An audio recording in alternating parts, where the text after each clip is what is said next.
Greetings, ladies and gentlemen, and welcome to this latest rendition of Tales from Outer Space. Taken from the subreddit HFY. All the relevant links will be down below. And as always, I hope that you enjoy, and if you do, please consider supporting the channel. Now, on to the science fiction. Story number 1. The Old Soldier, Savages, written by shoguncdn. The battle was going well. The humans were cutting through the Malnad lines efficiently and with minimal losses. The Malnad were unable to cope with the sheer speed and strength the humans brought to the battle. Add in the fact that they were operating in lesser gravity than they were used to on Earth, and the Malnad were being overwhelmed on every front. The old soldier took a deep breath as the platoon took a rare break from action. The Malnad defenses were broken. Now it was just a matter of clearing out buildings and narrow alleyways, a dangerous operation even for the armored humans. While they may have been somewhat resistant to regular pulse gun fire, they would soon be facing mines and bombs left as booby traps, and heavy gun placements powerful enough to kill even the armored humans. The old soldier quickly checked his own rifle. The clip showed nearly full. He expected no less. By the time he could catch up to his platoon, most of the fighting was usually over. His contributions consisted mainly of providing a bit of suppressive fire here and there, but the humans moved so quickly it was rarely necessary. "Listen up," Second Lieutenant Wilkes shouted. "We know there are some wolves in the building due east. We've seen fire coming from the 3rd and 4th floors. We're gonna make our way around to the backside of the building and clear it." Nichols spoke up. "Sir, why don't we just call in a strike?"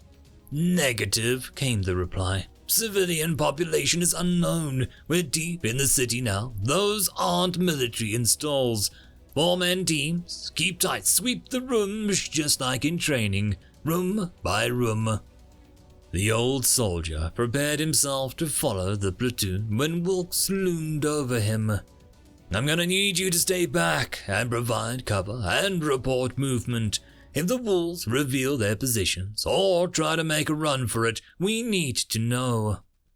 The old soldier understood the real reason he was being asked to stay behind.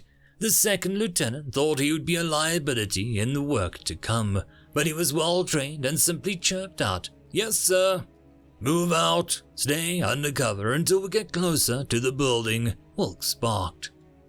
The platoon rose as one and began making their way through the rubble.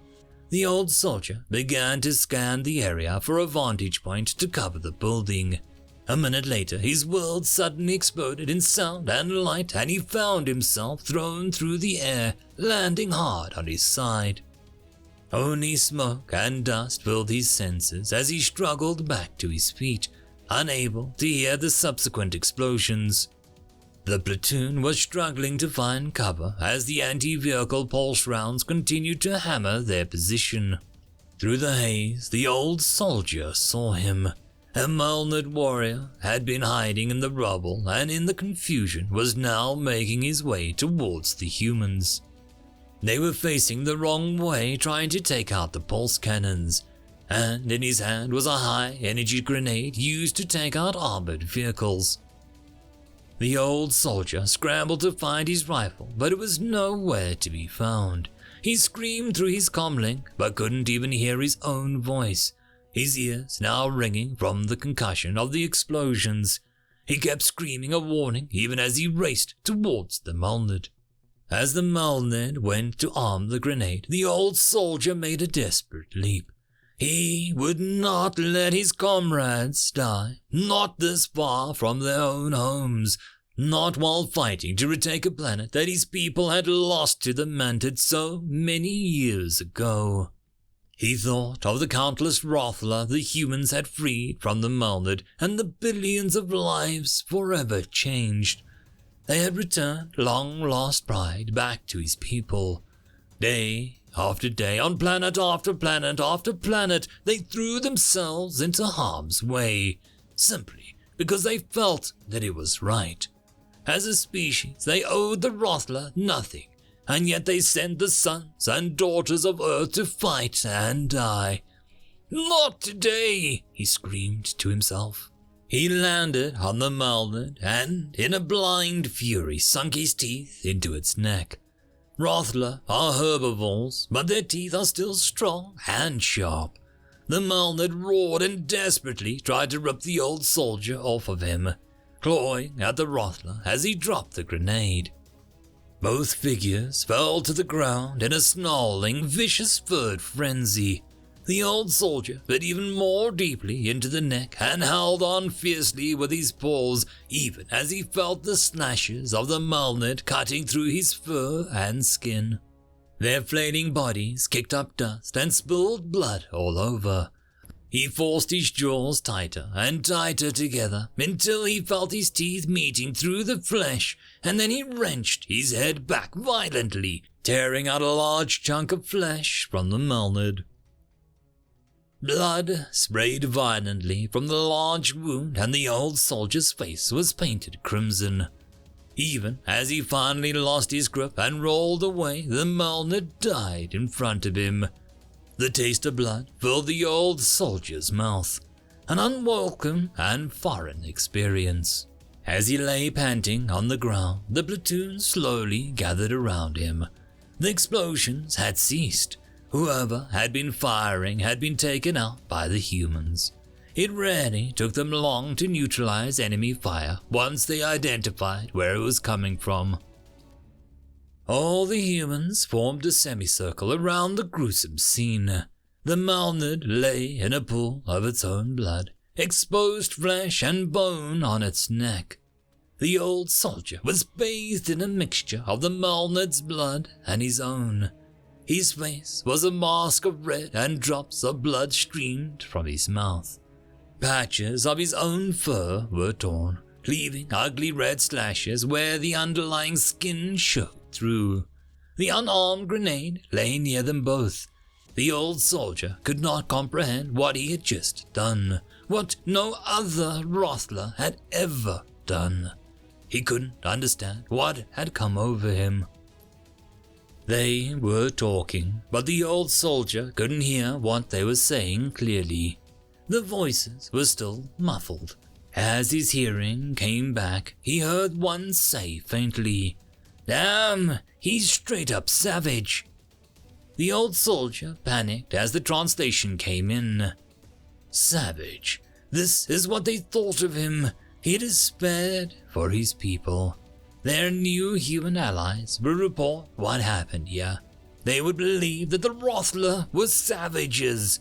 He would not blame them. He killed the Malnet like a mindless beast. They were right. The humans would never continue to fight for a species they regarded as little more than animals. The squad rushed over to him, and he felt iron grips all over his body. He resigned himself to whatever punishment he was to receive for his actions. They threw him up into the air again and again. What kind of ritual is this? He thought to himself. Slowly, he realized that the humans were cheering, and as they set him down, he was buffeted by slaps on the back as one by one they thanked him until he could barely breathe. The old soldier stood in the middle of the scene completely bewildered. Some of the soldiers were examining the dead Malnet while Wilkes was disposing of the grenade. One soldier jumped on the back of another, comically reenacting the grisly battle that they had just witnessed. Nichols knelt down with a cloth and some water and began wiping the old soldier's face. "Whoa, you're a mess, sir," he said. "We saw the last few seconds of that. Glad I never got on your bad side." The old soldier simply stood in stunned silence as the blood was washed off his face. Days later, at the forward operating base, the old soldier stood in formation as Second Lieutenant Wilkes provided the operational briefing. This battle had been won, but the Malnad controlled many systems and the platoon was receiving new assignments. The old soldier's wounds were healing well, and after the incident, he had felt more a part of the unit than ever.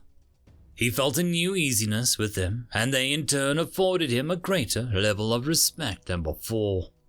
"Finally," Wilk said, "I'm announcing that after much discussion with Major General Zhu, as of today, the 202nd Infantry Division will be known throughout the galaxy as the Fighting Savages."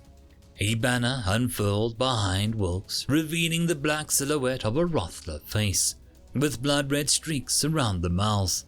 The platoon erupted in cheers and laughter, and shouts of "Fighting Savages" rang out throughout the hangar. Through it all, the old soldier stared silently at the banner, his mouth slightly ajar. "These humans are insane," he thought to himself, and then turned and joined his comrades in the insanity.